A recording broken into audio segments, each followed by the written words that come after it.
for all of our kids as they make their way to and from school, and also good paying jobs in the bus manufacturing and assembly sector. The American Jobs Plan is a historic investment in American ingenuity, in the hardworking men and women who built this great country, and in a robust, clean energy economy. It will make for a healthier, more equitable community right here in Greensboro, North Carolina, and all across this country. So I'm very proud to say to Madam Vice President, from one HBCU grad to another, I'm grateful to be on her team, and I'm even more inspired by her leadership. Thank you.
Good afternoon. Good afternoon. Please have a seat.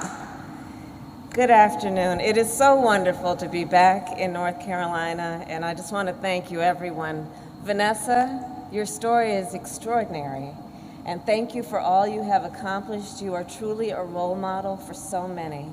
And Dr. Anthony Clark, I want to thank you for the warm welcome. It is truly an honor to be with North Carolina's own EPA Administrator, Michael Regan, with my longstanding friend, Governor Roy Cooper, and with Congresswoman Kathy Manning. You know, on January 20th, just hours after President Joe Biden and I took the oath of office, I stood in front of the Lincoln Memorial that evening, and I talked about what I call American aspiration. I talked about how in America, we not only dream, we do. We not only see what has been, we see what can be. We shoot for the moon, and then we plant our flag on it. And now we are already 90 days into our administration. And folks, we have seen American aspiration at work. We set a goal to get 100 million shots in arms in 100 days. And through the innovation of scientists, the hard work of manufacturers, and the determination of the American people, we will soon pass 200 million. We made a commitment to get checks directly to the American people. And to date, 159 million have been sent out, and more jobs have been created in the first 2 months of our administration than in the first 2 months of any other White House in history.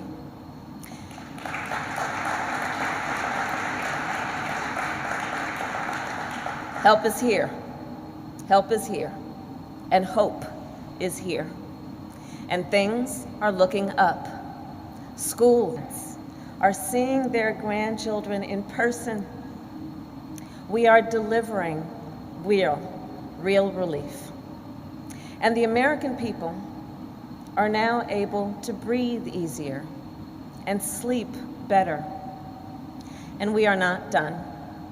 The President and I are ready to keep going.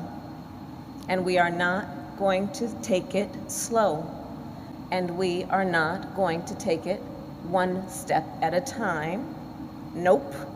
We are going to take a giant leap into the future.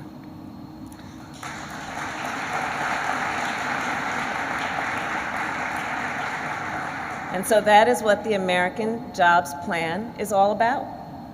It's a once-in-a-lifetime, once-in-a-generation investment in America's infrastructure, in America's future. It is what the American people deserve. It will keep our nation competitive, it will build up our nation's communities, and it will put our nation back to work. You know, as nearly 10 million Americans remain unemployed, more than 250,000 right here in North Carolina, the American Jobs Plan will create millions of jobs. It will be the largest jobs investment our country has made since World War II. And it's not only about jobs, it's about good jobs for every worker, good jobs for every worker everywhere. You know, over the years, folks here in Greensboro have shown me around their hometown with great pride about where they're from. And too often, though, and we've seen this around the country, too often, though, opportunity knocks from far away, and their children grow up and have to move away. But that should be a choice, not a necessity. And that's why we want to bring opportunity closer to home. Through our American Jobs Plan, a pipe fitter in Chicago could get a good job replacing lead pipes in their own city. An electrician in Helena could get a good job laying broadband lines a few towns over. A forklift operator right here in Greensboro could get a good job fixing the road they drive on every day. Now, the phrase good job is one you've probably heard a lot about, but I want to break down what I mean when I talk about a good job. In the 21st century, in America, I believe you should not have to work more than one job to be able to pay your bills and feed your family.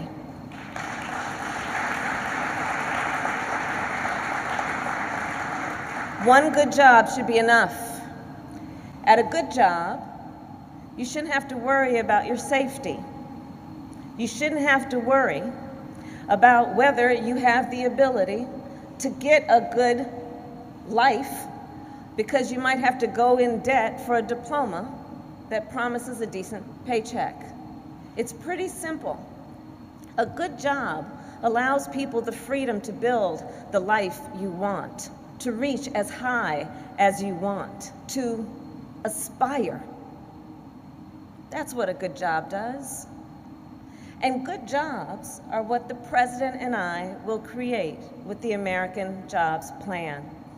We will draw on the skills that millions of workers in our country already have. Just look at what's happening here. The skills of pipe fitters and electricians and welders, construction workers and factory workers and transit workers, and care workers too. And if you don't have those skills, or if you want to learn other skills, we intend to help you get them. The truth is, a lot of jobs out there require some education after high school. Let's speak that truth. The truth is that almost every job that will be a good job will require some amount of education after high school. But here's how I think about that. We can't just talk about higher education without thinking about what kind of training Americans need to get hired. Instead of simply framing it as higher education, let's create a variety of opportunities for education after high school. And for some, that's a training program or an apprenticeship to get the certificate they need to get the job they want. For some, that's a technical college, just like this one. And for others, it's a 4-year college degree. There isn't only one path to success. A majority of the jobs we will create through the American Jobs Plan will require at most 6 months of training after high school. And we're going to invest in workforce development in a big way. We're also going to create as many as 2 million new registered apprenticeship slots. And we're going to make sure that these opportunities are equally available to women as well as men.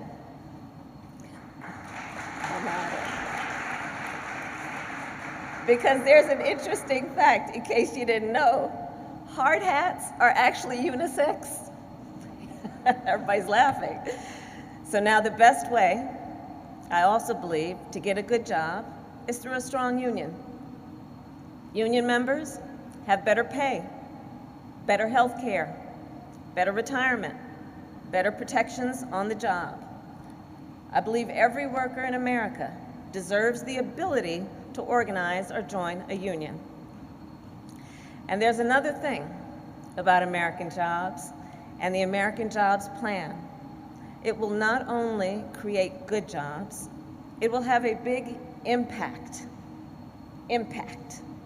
on communities. It will have a big impact on people's quality of life at home. Let's talk about, for example, broadband.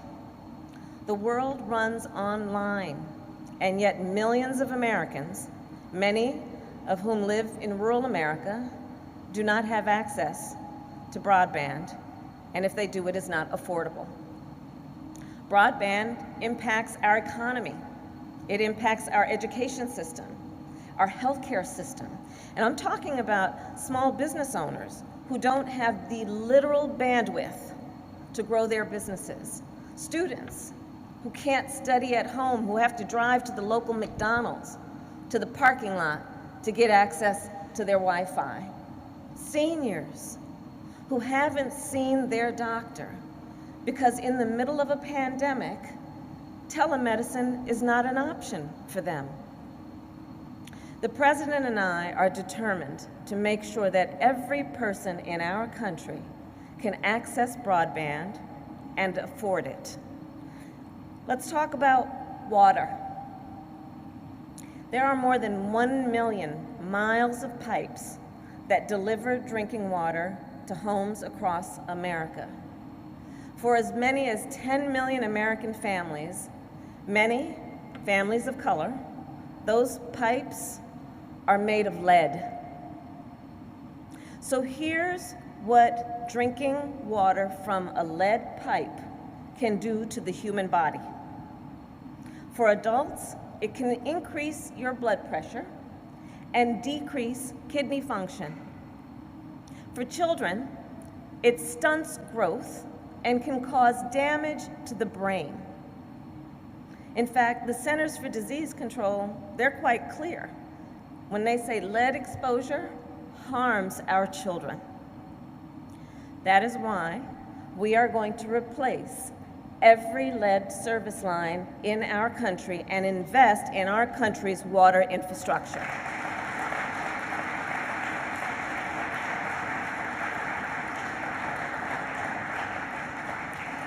You know, at its root, I believe that infrastructure is about all the support systems that make our country work.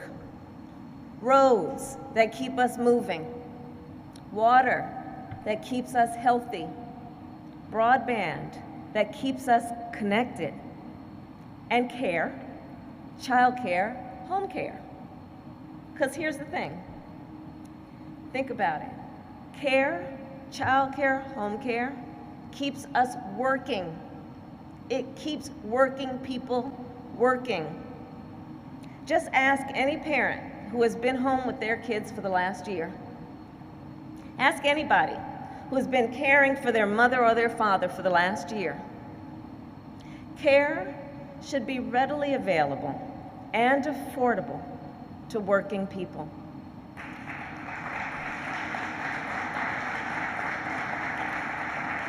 And caregivers should be paid fairly and treated with dignity and respect.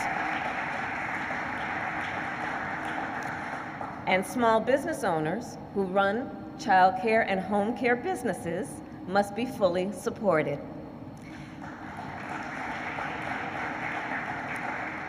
Care infrastructure is a basic foundational support system for our nation. It is part of the infrastructure that allows us to be productive, to do the work that we must do, to be functional as a society. And I believe it is past time we invest in it. And here is the bottom line. This plan, the American Jobs Plan, is not just about fixing what has been. It is about building what can be.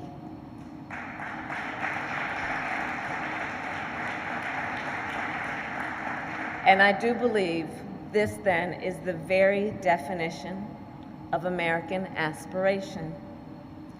And this is the very definition of America.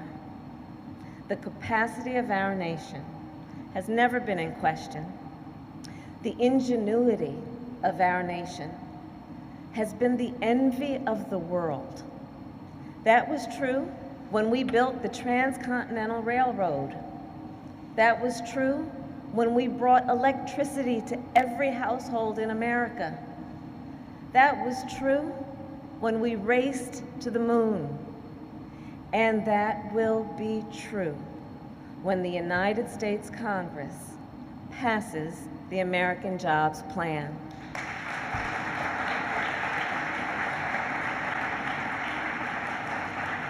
And North Carolina The President and I are determined to get this done. And like you, like Americans everywhere, we are not afraid of the hard work it will take. So for all of that, I thank you, North Carolina. It is so good to be back. May God bless you, and may God bless America. Thank you. Thank you. Thank you. Thank you.